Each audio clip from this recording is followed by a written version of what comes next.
हृदय सूत्र की उत्पत्ति, भारत से विश्व तक ज्ञान की यात्रा। प्रिय श्रोताओं, यदि यह कार्यक्रम आपको अच्छा लगे तो कृपया लाइक करें, सब्सक्राइब करें, शेयर करें और अपना स्नेह बनाए रखें। यह सूत्र केवल एक खंड में है। इसमें कुल 54 वाक्य हैं और आरंभ से अंत तक मात्र 260 अक्षर हैं, अत्यंत संक्षिप्त। यह उत्तरी बौद्ध परंपरा के सर्वाधिक प्रसिद्ध ग्रंथों में से एक है। उत्तरी बौद्ध परंपरा के समस्त धर्म ग्रंथ मिलाकर 13,000 से भी अधिक खंड हैं। इन्हें महापिटक या सर्वसूत्र कहते हैं। इस विशाल संग्रह में यह संक्षिप्त किंतु गहन अर्थ से परिपूर्ण हृदय सूत्र ही वह ग्रंथ है जिसे लोग सबसे अधिक जानते और पढ़ते हैं।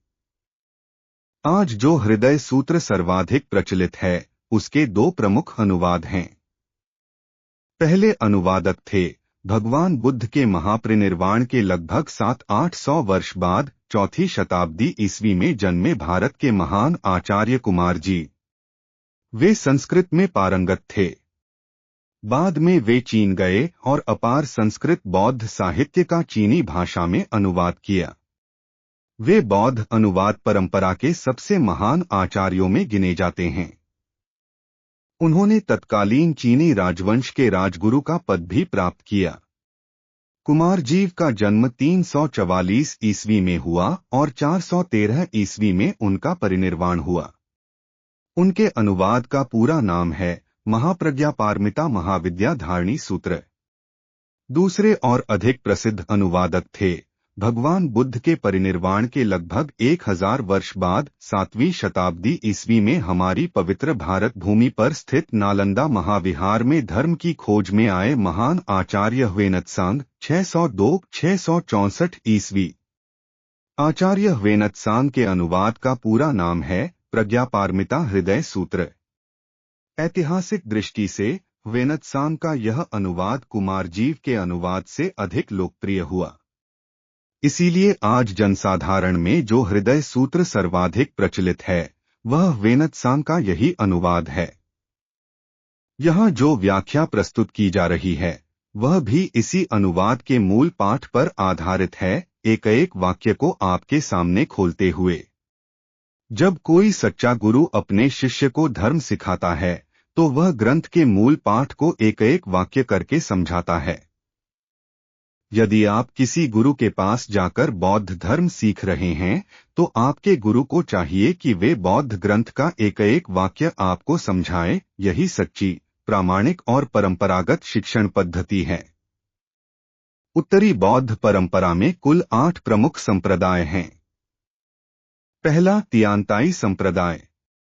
यह लगभग 6वीं शताब्दी ईस्वी में स्थापित हुआ। यह चीन में औपचारिक रूप से स्थापित पहला बौद्ध संप्रदाय था और इसका उद्गम स्थान चीन के झेजियान प्रांत में स्थित तियानताई पर्वत है। दूसरा, हुआयान संप्रदाय। यह अवतंसक सूत्र के अध्ययन को समर्पित है। यह सूत्र ऐसा माना जाता है कि भगवान बुद्ध ने बुद्धत्व प्राप्ति के तुरंत बाद इसे उपदेश दिया था, इसलिए इसका विद्वानों में अत्यंत उच्च स्थान है। तीसरा, सानलुन संप्रदाय, त्रिशास्त्र संप्रदाय। चौथा, लू संप्रदाय, विनय संप्रदाय। यह संप्रदाय बौद्ध आचार संहिता का कठोरता से पालन करता है। इस संप्रदाय के भिक्षु वास्तविक अर्थ में तपस्वी होते हैं। पांचवा, योगाचार संप्रदाय, जिसे विज्ञानवाद भी कहते हैं। इसकी स्थापना उन्हीं महान आचार्य ह्वेनत्सांग ने की थी। इस संप्रदाय के अनुसार मनुष्य में कुल 8 विज्ञान चेतनाएं होते हैं, जिनमें सबसे गहरी और सूक्ष्म चेतना है आर्य विज्ञान। यह संप्रदाय मुख्यतः इसी आर्य विज्ञान के अध्ययन पर केंद्रित है। छठा, ध्यान संप्रदाय, चान झेन। इसे बहुत से लोग जानते हैं। सातवां, मंत्रयान संप्रदाय, वज्रयान तंत्र। आठवां, शुद्ध भूमि संप्रदाय, सुखावती। यही उत्तरी बौद्ध परंपरा के 8 प्रमुख संप्रदाय हैं, जो आज तक चले आ रहे हैं। वर्तमान में वज्रयान और शुद्ध भूमि संप्रदाय अधिक फल फूल रहे हैं और इनके अनुयायियों की संख्या अधिक है।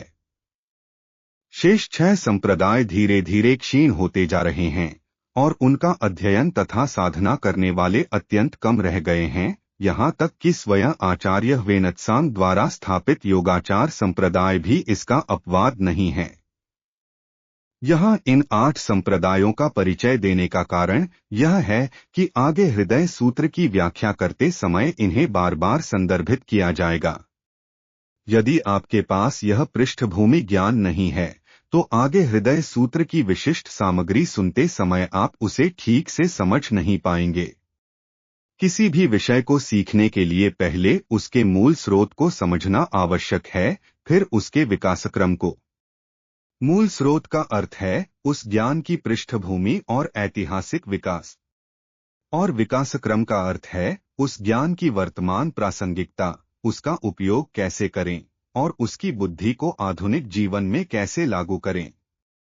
किसी भी विषय को पूर्णतः और व्यवस्थित रूप से सीखने के लिए यही मार्ग है, और केवल इसी तरह सीखने से आप भटकेंगे नहीं और अपनी साधना में स्वयं को भ्रमित नहीं करेंगे। उत्तरी बौद्ध परंपरा के इन 8 संप्रदायों के ग्रंथों का भंडार अपार है, परंतु इस विशाल भंडार में सबसे परिचित और सर्वाधिक प्रचलित ग्रंथ है यही हृदय सूत्र, जिसकी हम यहाँ व्याख्या कर रहे हैं। बहुत से लोग मानते हैं कि हृदय सूत्र का अध्ययन करना और श्रद्धापूर्वक इसका पाठ करना जीवन के अनेक पक्षों पर सकारात्मक प्रभाव डालता है। उदाहरण के लिए एक श्रोता ने अपना अनुभव साझा किया। एक समय उन्हें नींद की बड़ी समस्या थी। वे प्रतिदिन रात सोने से पहले ध्यानपूर्वक हृदय सूत्र को 3 बार पढ़ते, फिर उसे रखकर सो जाते।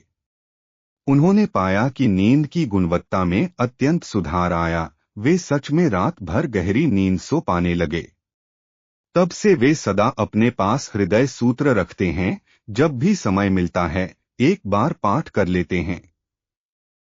हृदय सूत्र इतना संक्षिप्त है कि अभ्यास हो जाने पर 1 मिनट से भी कम समय में इसका पाठ हो जाता है। इस सच्चे अनुभव से हम समझ सकते हैं कि हृदय सूत्र को भली भांति सीखना, उसके अर्थ को सही और वैज्ञानिक ढंग से समझना और साथ ही स्वयं नियमित रूप से एकाग्रचित्त होकर इसका पाठ करना, इन सब से हम मनुष्यों को निश्चित रूप से लाभ होता है। जैसे शारीरिक और मानसिक स्वास्थ्य पर और जीवन के विभिन्न पक्षों पर इसका सकारात्मक प्रभाव पड़ता है। साथ ही हृदय सूत्र संक्षिप्त और सुगठित होने के कारण पाठ, कंठस्थ और स्मरण करने में सुलभ है, इसीलिए यह स्वाभाविक रूप से सबसे अधिक हृदय में उतरने वाला बौद्ध ग्रंथ बन गया है। यहाँ तक कि बहुत से नए साधक हृदय सूत्र को बौद्ध धर्म में प्रवेश का द्वार मानकर इससे अध्ययन आरंभ करते हैं, किंतु यह वास्तव में उचित नहीं है।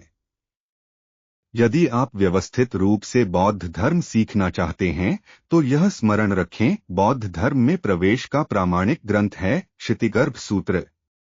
यह सूत्र कर्मफल और प्राणियों की मुक्ति पर केंद्रित एक विशेष बौद्ध ग्रंथ है। यदि श्रोताओं की रुचि हो तो हम भविष्य में इस पर भी अलग से विशेष व्याख्या प्रस्तुत कर सकते हैं। जो व्यक्ति सच्चाई से बौद्ध धर्म सीखता है उसके गुरु उसे पहले क्षितिगर्भ सूत्र पढ़ाते हैं, हृदय सूत्र नहीं। परंतु क्षितिगर्भ सूत्र बहुत लंबा है, जिसने पहले कभी नहीं पढ़ा उसे पहली बार पूरा पढ़ने में 1.5 से 2 घंटे लग जाते हैं। इसीलिए बहुत लोग इसकी संपूर्ण सामग्री से परिचित नहीं हैं। इससे यह भी स्पष्ट होता है कि संक्षिप्त और सुगठित सामग्री अधिक सुलभ होती है और लोगों को अधिक स्वीकार्य होती है। परंतु श्रोताओं, इस बात का ध्यान रखें, हृदय सूत्र संक्षिप्त होने पर भी उथला नहीं है। यह संक्षिप्त भी है और सुगठित भी। संक्षिप्तता केवल रूप में है, परंतु इसकी अंतर्वस्तु अत्यंत व्यवस्थित और गहन है। यह आज हम मोबाइल पर देखे जाने वाले छोटे छोटे वीडियो क्लिप जैसा बिल्कुल नहीं है। कुछ लोग कहते हैं कि हृदय सूत्र एक खंडित और टुकड़ों में बंटा ग्रंथ है। यह धारणा घोर भ्रांति है। और वास्तविकता इसके ठीक विपरीत है। हृदय सूत्र एक अत्यंत व्यवस्थित और गहन बुद्धि से ओतप्रोत ग्रंथ है।